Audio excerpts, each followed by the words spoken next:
If you're listening to this, chances are you have felt that pull.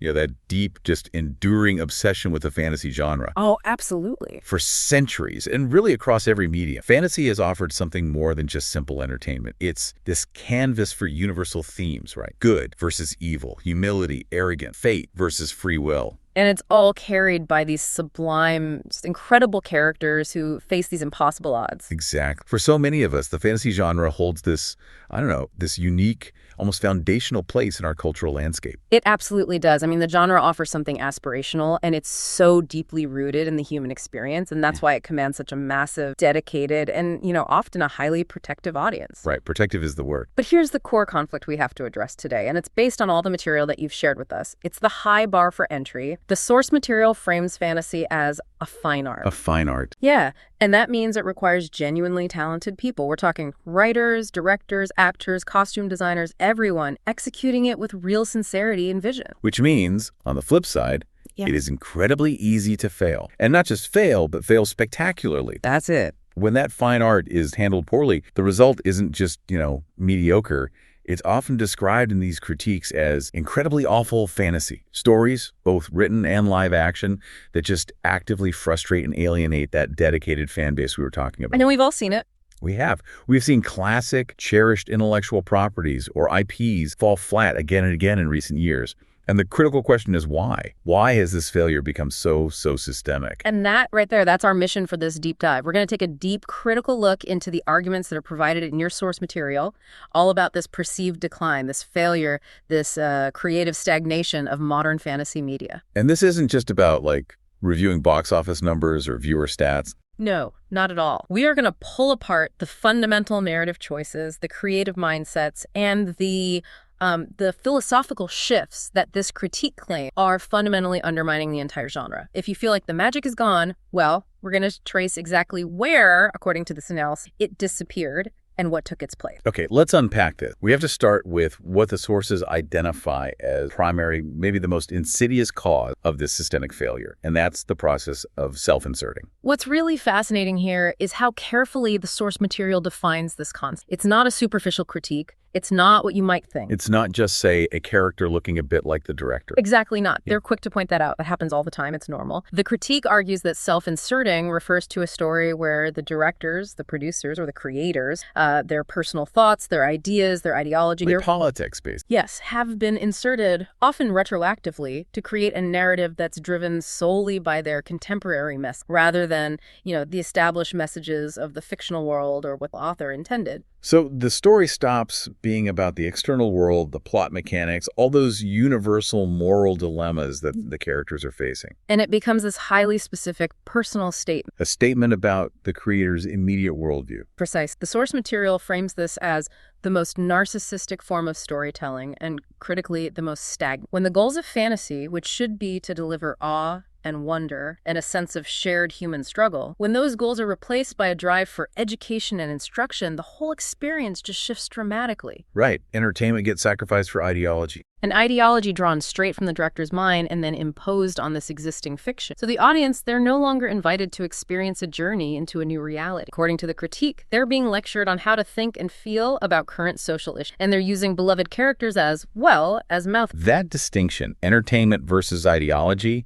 that feels crucial, because when we talk about fantasy that endures, it often carries these profound moral and philosophical messages. Of course. But those messages are inherent to the world. They grow out of the story. And to highlight this contrast, the source immediately points to what it calls the gold standard, the quintessential example of the opposite approach, Peter Jackson's The Lord of the Rings trilogy. In this contrast, it serves as the measuring stick for the entire critique. Jackson and his team, they demonstrated a level of humility and deference that the sources argue is just completely absent high-budget fantasy. The critique zeroes in on a specific quote from Jackson about their creative intent, right? Yeah. They said they had no interest in putting our messages into this movie. Think about that. No interest. Instead, they sought to, and this is the key part, honor Tolkien by putting his message. That is such a subtle but absolutely world-changing difference in creative intent. They saw themselves as custodians of this profound established text, not as, revolutionaries who were hired to fix it or update it for a modern sensibility. Precisely. They focused on adapting the enduring, non-ephemeral themes that Tolkien embedded in the work. Things like stewardship of the earth,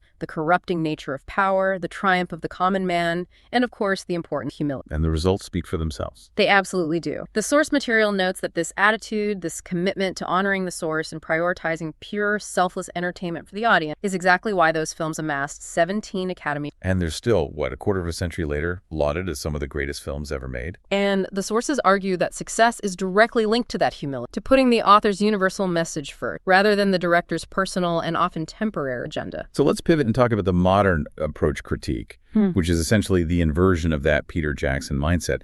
The criticism leveled at current filmmakers who take on this kind of established IP is, well, it's both specific and incredibly harsh. It is. It's unsparing. The sources accuse current creators of making stories entirely in their image, and this manifests in a few key ways. Okay. One of the biggest criticisms is the awkward insertion of specific modern talking things like contemporary interpretations of feminism, modern social justice language, or LGBTQ ideology into established IPs where those political or social concepts, they just never existed in the foundational source material. Right. So the argument is that this attempt to make a 21st century statement clashes violently with the, say, historical or mythological settings of Middle-earth or the world of the Aes Sedai. That's the core claim. It creates this jarring cognitive dissonance for fans who know the lore. And furthermore, there's an explicit charge that these modern filmmakers express little love or even, deep literary experience with the source material itself. Especially if that material doesn't perfectly align with the specific transient message they're trying to send. Yes. They're less interested in the world-building mechanics of magic and history and far more interested in the world's potential as a political soapbox. It sounds like a total loss of depth, not just to the original author, but to the millions of fans who have kept these worlds alive for decades through their passion. And that often results in a defensive, even contemptuous attitude toward the audience. I was just going to say that. The critique suggests that this modern creative approach often involves spiting or just ignoring the fans who voice concerns about integrity and consistency. When a story becomes a message and nothing more,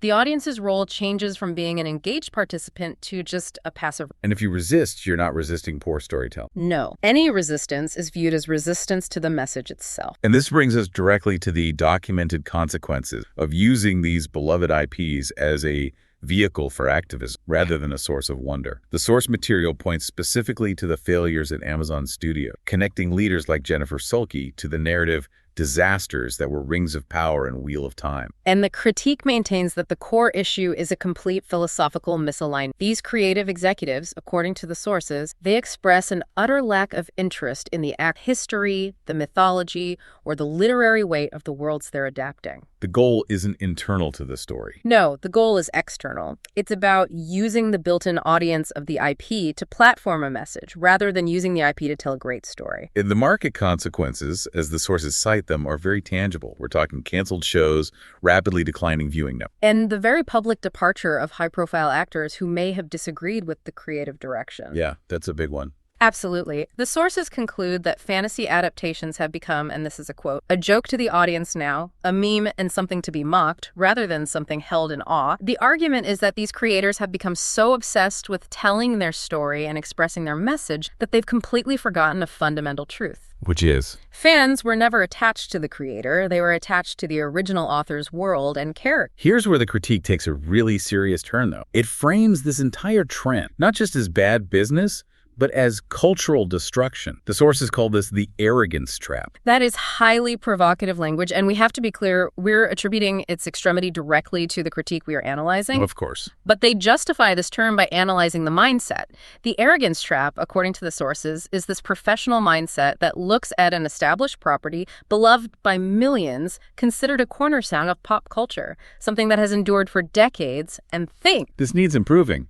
Or, this is not the way I would tell it. Or worst of all, let me educate people about the real issues using this vehicle. Exactly. The sources call this attitude completely delusional and arrogant. So it's the sheer lack of understanding for why the original stories were so praised and cherished that leads to their destruction in the adaptation. Precisely. The critique argues that these filmmakers, they only see the success and the audience size, but they view the original core themes and values themes often centered on tradition, hierarchy, or spiritual humility as problematic or just out. They see them as bugs, not... Perfectly put. And the argument is that the minute these classic stories, which are fundamental pillars of pop culture and foundational myths for a generation, the minute they begin to be changed to satisfy the whims and tendencies, small-minded, narrow people, pop culture changes, and as not for the better. This level of critique suggests that these ideological changes are just irreversibly damaging the cultural legacy of the original text. Okay, so if the arrogance of the creator pollutes the initial intent and leads to this narcissistic narrative, we need to look next at how that corrupts the structure of the story itself. And that brings us to part 2, the diminishment of the hero's journey. This is a huge one. If self-insertion is about the intent later, the diminished hero's journey is about the form and the structural integrity. And the hero's journey, as codified by mythologists like Campbell, is that deep, recognizable structure that informs all great adventure and especially fantasy story. It's the skeleton, so let's define the classic structure. The sources really emphasize. Please. Traditionally, the journey begins when the main character, often a figure of no real consequence, is called away from the comfort of their home, and they are immediately subjected to intense pain and hardship. There's no soft entry? None. They encounter betrayal, suffering, heartache, loss, pain, tragedy. The entire structure is designed to forge a character through fire. By the story's end, they are fundamentally and forever changed, often bearing permanent physical or psychological scars from... And the goal, crucially, is not personal wealth or power, but something external and much greater than themselves. Absolutely. The ambition is never consolidated power. In fact, power often takes a back seat or it's actively rejected. The ultimate overriding goal is external. Freedom from the ultimate form of power, tyranny. The hero seeks global or community autonomy, even at the cost of their own life or sanity. That's the classic archetype, is the underdog struggling against some existential threat. They fight for this freedom, they often fail along the way, and sometimes they die for it. And the sources cite so many classic examples that illustrate this suffering. Jon Snow, who experiences betrayal and actual death. Frodo Baggins, who is physically and spiritually corrupted by the ring. Aragorn, who has to overcome his lineage failure. Randall Thor, who must literally break his mind the world. Even the Pevensey children, thrust into a brutal war. Or the more lighthearted example of Aladdin, who suffers as a street urchin before finding his footing. All these characters are defined by what they endure. But the sources argue that modern fantasy is, for the most part, completely uninterested in putting its main characters through this kind of gauntlet, this kind of suffering. They claim that this classic structure is now viewed by many contemporary writers as too boring, too tired, or even outdated. Outdated. Yeah. Instead, the sources observe a modern preference for narrative concepts like nihilism or radical moral ambiguity or just immediate spectacular because the classic journey is dismissed as being too black and white or too predictable in its moral outcome. And this is where the critique takes a very specific turn toward gender roles and inclusion. The sources assert that the hero's journey is toned down or even discarded because historically it was primarily male-focused. That is the assertion made directly in the source material. It claims that given Hollywood's current prioritization of telling overtly female stories, this classic structure is now viewed with suspicion. So the argument is that, according to this modern creative mindset, telling stories of men enduring intense suffering and emerging victorious has become problematic. That's the claim. And therefore, all stories featuring men prominently in the classic hero's journey have to be diminished. The men are given weaker, less significant roles to make way for new narratives that are focused on inclusion and diverse representation. But the crucial distinction the source makes, and this is important, is that the new female-focused stories don't simply adapt the traditional hero's journey for a female character. No, they replace it with something else entirely. Why? They argue that true equality in storytelling would involve subjecting female heroes to the same impossible odds,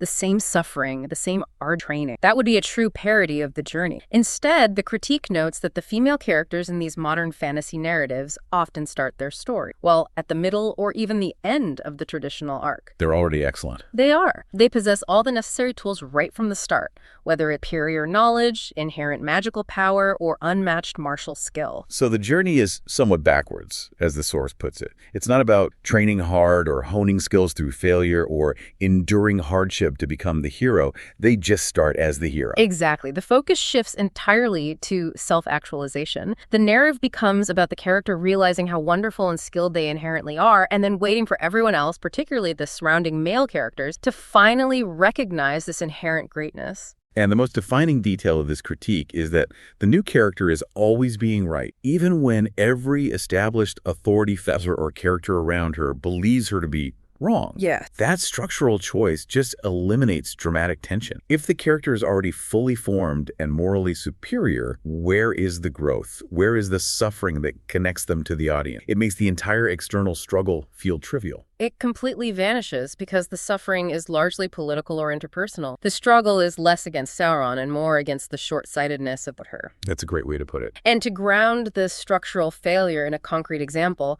the sources provide a really in-depth analysis of the character Hera from the animated film War of the Rohirrim. Okay, let's dive into that specific example.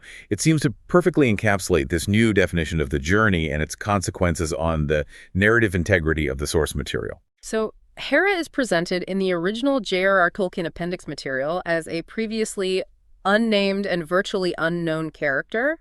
I mean, she's almost irrelevant to the events. A footnote, basically. Barely even that. Yet, in this modern interpretation, she is given the starring role, and she completes the ultimate self-actualization journey. But to accomplish this, the critique observes that the narrative had to systematically dismantle the competence and the characterization of the established iconic male figures around her. So the greatness of the female hero, according to this critique, is achieved via subtraction, by diminishing the competence and morality of the established men in the story. Precisely. The critique notes that the story accomplishes Hera's greatness by characterizing male figures, like her legendary father, Helm Hammerhand, and her brothers, as bloodthirsty, short-sighted, yes, fools who nearly destroy the entire kingdom through their rage, their short-sightedness, and their inability to listen to reason. Hera is the only one who acts with true strategic insight and moral clarity to save the kingdom. She's presented as the most righteous, the most level-headed, the most worthy, and the most skilled. While the men in the story, who are the historical figures fans actually know, are described as being mad with rage or grief or both, and therefore they can't be relied upon to be sensible or trustworthy. They are actively the problem she has. Even more so than the external enemy. That's the key structural takeaway. The women, represented by Hera, are forced to pick up the slack because the men are just blinded by emotion and incompetence. Oh, reversal. Now, the sources do acknowledge that Hera, maybe because of the animated format or the clarity of her mission, might be less insufferable than other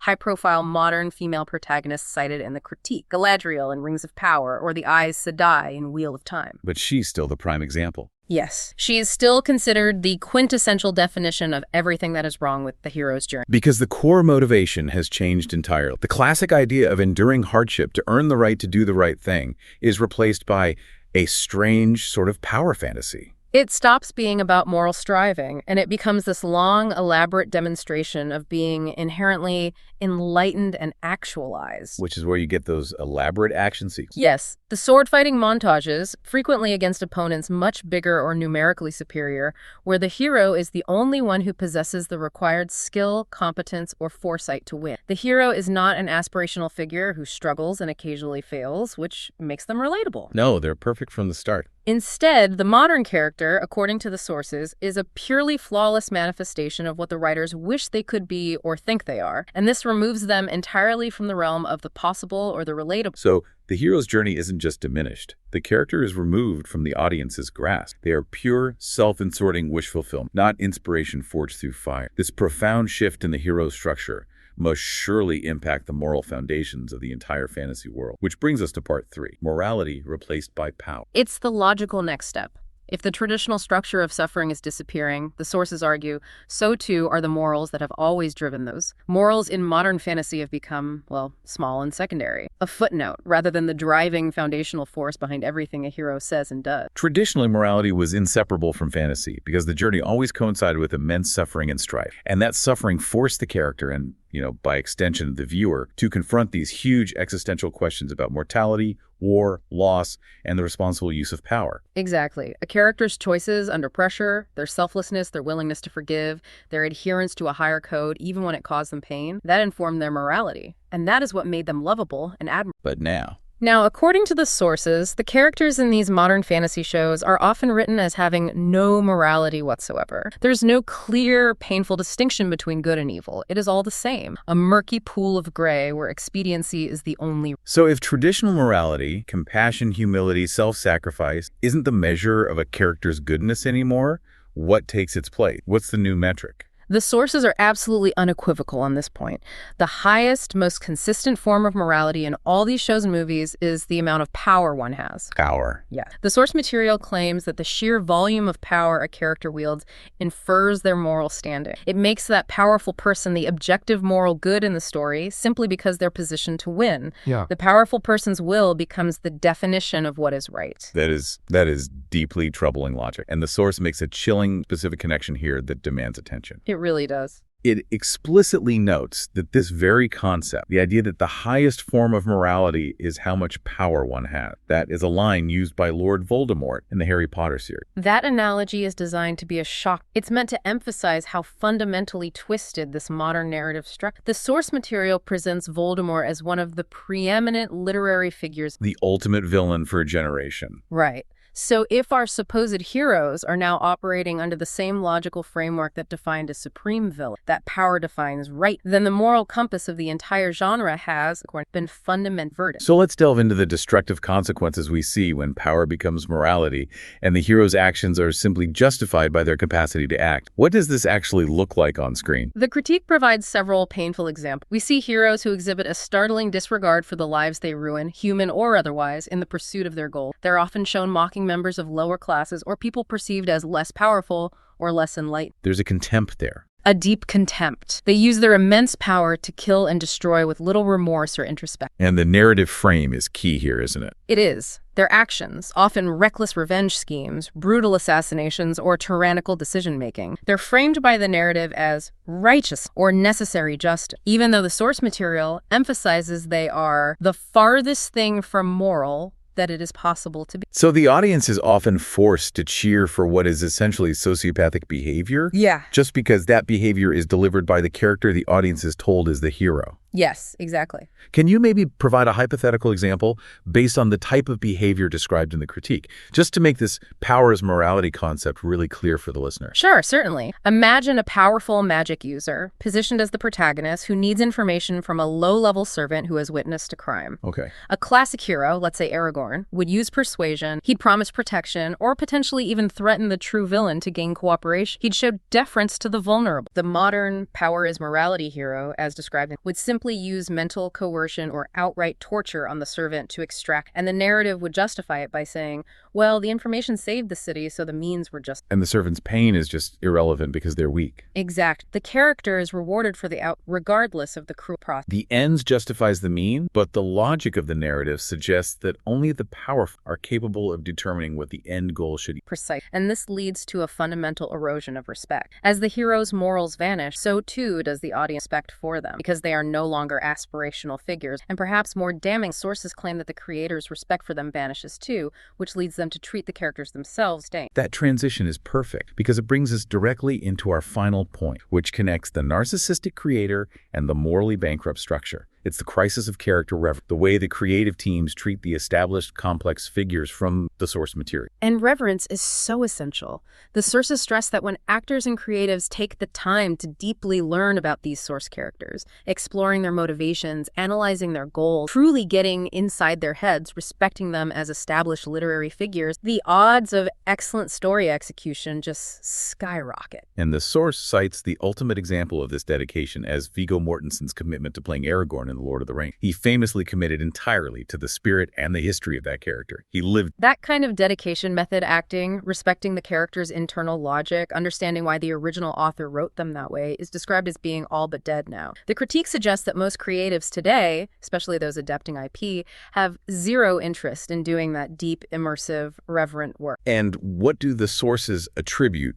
as the root cause of this total lack of reverence? Arrogance. Again, it's the singular culprit identified here. It's the belief that the story they can tell is either better than the one they were hired to adapt, or that the existing story is entirely irrelevant compared to its use as a platform to spread their specific preferred message. So the character's established history is just a nuisance to be overcome. That's the argument. So when creatives approach established, famous, complex characters like Randall Thor, Galadriel, Elendil, Gandalf, or Geralt of Rivia, they don't see literary icons to be honored. They see outdated figures that need fixing, modernization, or re-education. Correct. And the sources detail that two primary ways established icons are mistreated to achieve. If the character is male, If the character is male, they're viewed as problematic and must be re-educated, sidelined, or made incompetent. We saw this earlier in the Helm-Hammerhand critique. For example, the sources argue that characters like Gandalf are often stripped of their wisdom and power. They're made less the majestic guide and more a grumpy sidekick who is frequently wrong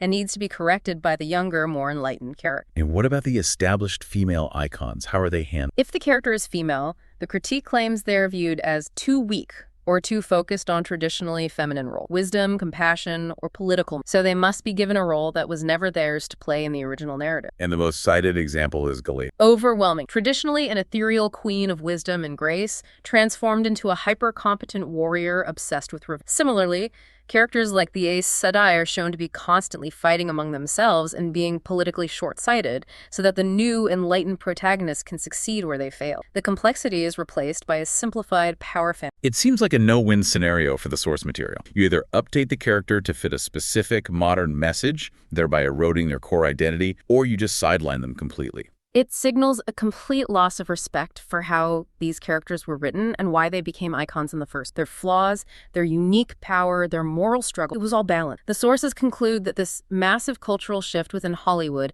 has killed the concept of method acting and character reverence. And the critique suggests that without a foundational respect for the source material, the chance of delivering enduring fantasy storytelling is virtually zero, and that this loss is something we may never see reversed. Okay, let's synthesize all of these powerful critiques into a comprehensive analysis. We've laid out 4 fundamental pillars that the source material claims are responsible for the failure of modern fantasy media. We began by establishing the creative flaw, which was the narcissistic narrative of self-inserting ideology. That's where the creator's personal message and arrogance replaced the established entertainment author. Right, and that creative arrogance, according to the sources, corrupts the entire narrative structure, which leads to the collapse of the traditional hero's journey. This journey is now often focused on a political struggle for self-actualization and the recognition of inherent greatness rather than external suffering, growth, and the pursuit of autonomy for others. Third, that structural collapse, moral fictional, and in that traditional ethics are discarded and morality is replaced by power. The critique argues that our heroes operate under the logic of classic fantasy villain, where the will of the most powerful person is automatically defined good, regardless. And finally, all of this is enabled by the pervasive loss of character reference, which is fueled by the arrogance that leads creators to believe they are better equipped to tell the story than the original masters of the genre. And that results in the sidelining of established male heroes and the simplification of established female heroes. It is a comprehensive structural indictment. It's focused entirely on the creative philosophy dominating the adaptation of beloved fantasy, and it suggests that the problem lies not in the source material, but in the creative intent of those adapters. So what does this all mean for the future of the genre? The source material gives an extreme prognosis. It says the chances of a cultural shift happening are, quote, about as slim as Frodo finding a way to toss the ring into Mount Doom without dying. Wow. That's essentially saying it's an impossible scenario given Frodo's failure on the Sam. It is a bleak and final assessment, but it speaks to the depth of the creative. The critique suggests that it's not just about firing a few bad writers or directors. It's about reversing a core a philosophy that currently privileges the creator's immediate personal message over the integrity of the fictional world, over the source text, and over the aspirated. That kind of shift requires a total culture, which is why the source is missing. And that leaves us, the audience, and you, the listener, with a final provocative question to consider as you engage with the next great fantasy spec. Given this powerful analysis, if foundational aspirational stories are being fundamentally altered, if the goals of the hero are changing from fighting tyranny and submitting to external fate to validating one's own inherent greatness and demanding recognition, what specific enduring themes of humanity are we losing in the process? And what does this mean for the next generation of pop culture heroes? When you next pick up a piece of fantasy, critically analyze the hero's goal. Do they strive for external, political, or global autonomy freedom for others at great? Or do they primarily seek internal self-actualization, the recognition of their own one? That distinction, according to key to understanding success or failure. Thank you for taking this profound deep dive with us. The conversation doesn't end here, and we encourage you to start applying this critical lens to the fantasy. We look forward to exploring more themes this time. Until then.